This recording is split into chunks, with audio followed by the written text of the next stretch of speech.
Hello and welcome back, everybody. Last time we talked a little bit about the Zotac RTX 4090, and today we're going to talk a little bit more about it, but we're going to do some testing. But first I wanted to go over the dual BIOS settings for this.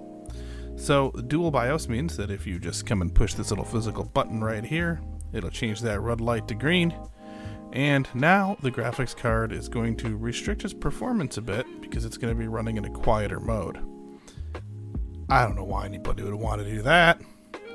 If we're going to be testing, we better make this thing fast. So let's press it again. There we go. Got the red light. Red light means go. Usually it means stop usually, but on a graphics card it means go. And we are starting our benchmarking journey with Forza Horizon 5 because I like this game. I played a lot of this game, so I figured, hey, let's see how it does with the 4090. Now, comparing it to the 3090, we're going to get about double the frame rate that I was getting on the 3090 at 1440p, and I have an Alienware OLED, that's why 1440p, not 4K. You can check the settings as I'm setting them up here, and you'll see that I choose the wrong anti-aliasing setting because I wanted to squeeze as many frames out as I could, so I went with TAA, but there's some jaggies because of it. But anyway, that's neither here nor there.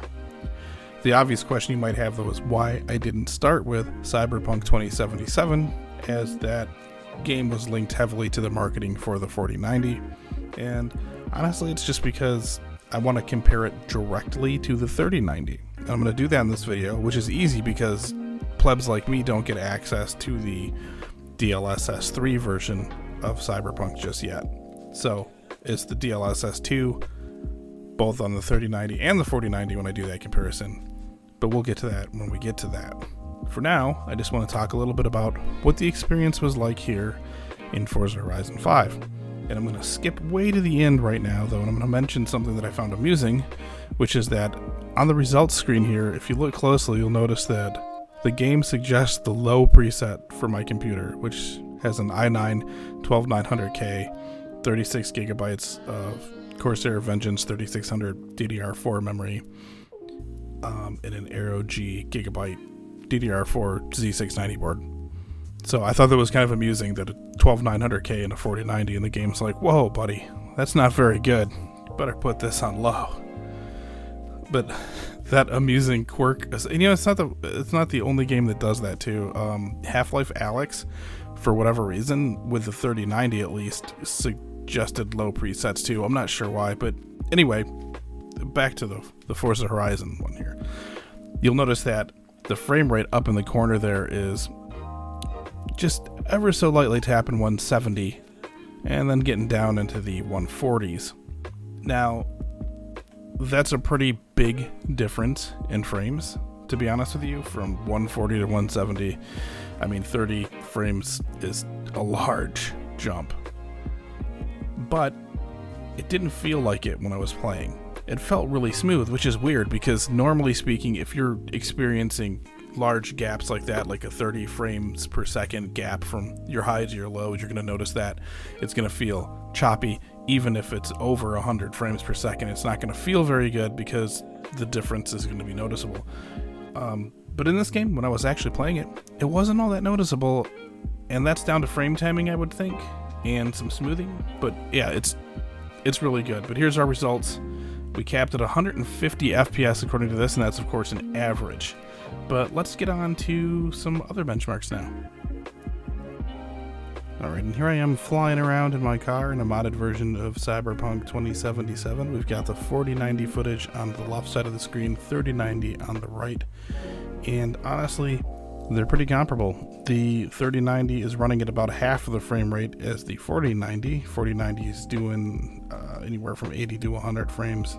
We've got 30 to 60 roughly on the 3090 side there. But all in all, they both look pretty good, I'd say. But there is a definite advantage to the 4090 here. And here we have the Cyberpunk 2077 built-in benchmark. Everything's all the way out as high as it will go here. DLSS is set to quality mode. You can see the frame count on screen here with the 4090 on the left and the 3090 on the right. The 4090 is averaging about double the frames of the 3090 in this benchmark.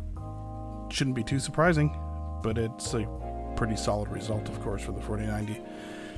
Interesting to note is that Cyberpunk had or still has an issue with presets where changing the preset didn't actually change the settings, it just looked like it did. So all the settings were set manually for both runs on this, just to be safe. And you can see the results here. Again, both look outstanding, but one just runs a lot smoother than the other. It's kind of hard to tell, honestly, though, when you upload it and you look at it on YouTube, compression and all that, the frame rate's probably going to look about the same here, but take my word for it. It's, well, the results here you can see for yourself, but yeah. Pause that, take a peek at it if you want, but I'm going to go ahead and move on to the next benchmark. Okay, and for the 3D Mark Port Royale, I'm just not going to say anything. The frame rate's going to be at the bottom, so enjoy the benchmark.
Would you look at that? That is quite the difference in the score right there.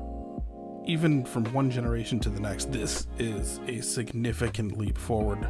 The RTX 4090 absolutely impresses with almost double the score of the 3090. And you know, this is a first run card to a first run card, so this is an excellent score. All right, now we've got some Red Dead Redemption 2 goodness going on. And if you've ran this particular benchmark on the 3090, you'll know that even with a card that powerful, it was struggling to get above 60 a lot of the time at 1440p. Let's see how the 4090 does. Spoiler alert, it does a lot better, of course.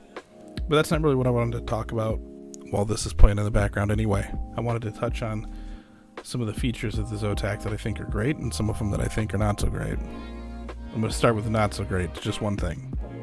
That light bar. The Amp Extreme has a really cool looking one. They knew it was cool looking. That's why they put it on the Amp Extreme. It's the most expensive tier right now for them. So good on you, Zotac. I get it. I see you. That's the only negative I have for this card so far. And that there's only one HDMI port in the back. However, my 3090, I rarely ever used either of the two that were on the Strix 3090, so I can't really complain that much. If you've got an old school VR headset or maybe an Index, I'm not sure if it uses the HDMI port or not. But if you have something like the Quest 2 for VR, then you're not using it anyway. Having said all that, one thing that I haven't had a chance to use on this card yet that I am really excited to try out is that adapter for adding another RGB strip in there.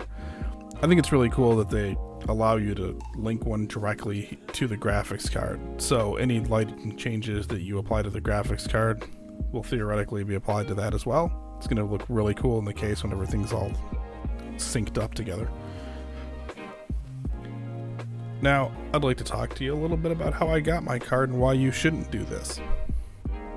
So, as you know, the 30 series launch was a shambles. It was absolutely ridiculous how difficult it was to find a card. So far, the 40 series launch isn't much better. Unless you live very close to a micro center, which sadly I no longer do, then you're going to have a hard time finding a card. However, unless you have a specific reason that you need a card now, I would just wait. Once the 4080s launch, it's going to be a lot easier to find one. Don't pay the scalper tax if you don't have to. The only reason that I did, and I paid a few $100s over retail, was because I was originally budgeting for the Strix 4090 until I seen Jay's 2 cents review saying that the performance wasn't that much better than the Founders Edition, but since I already had the 2000 sitting around, I figured I'd throw that towards one of these cards, and so I got a little bit better deal than that, but you know, not much. So having said all that, try not to buy a scalper card unless you got a YouTube channel that needs to have a video out on the 4090 before the 4080 launches. And I don't really have much more to say. I think that the graphics technology that we're looking at right here is a significant jump. Having gone from, like I said before, the 1080 Ti to the 3090, that was a pretty significant jump, skipping the 2000. This time I didn't skip a generation, and I'm seeing the same kind of massive performance gain that I seen then. And it's pretty exciting stuff, to be honest with you. I think that AMD is going to have to really step up to the plate if they're going to have anything that's going to compete with this. And if it's anything like the 6900 XT versus 3090, I'm not entirely sure that they're going to be able to pull it off. But having said that, let me know what you guys think of this. Also, let me know what you think of the format of this video. I did a few things differently than I did in my usual videos. There's one on this channel other than the 4090 review. There's a printer review on this channel right now, so I guess you guys really can't compare it to the older videos because they were on a different channel and you can't see them here. Having said that though, again, let me know if there's anything you think I should change, and also let me know what you particularly like, and I'll try to keep up the good work for you. In the meantime, let's let this benchmark for Red Dead Redemption 2 play out. It's almost the end anyway. You know, I've always found it amazing that those horses didn't get blown up right there. I'm glad they didn't, though, because who would want to blow up horses with dynamite? Don't answer that. Don't answer that, because out of all the people that watch this video, at least one of you is going to be like, you know what? I think I want to go find some dynamite and a horse. Please don't do that. Just don't do it. Well, as this plays out, I'm just going to make a comment about the 3090's performance being, again, about half of what we see here. And, you know, all the previous benchmarks of this one kind of pointed that out too. But until next time, stay safe out there, and thanks for watching.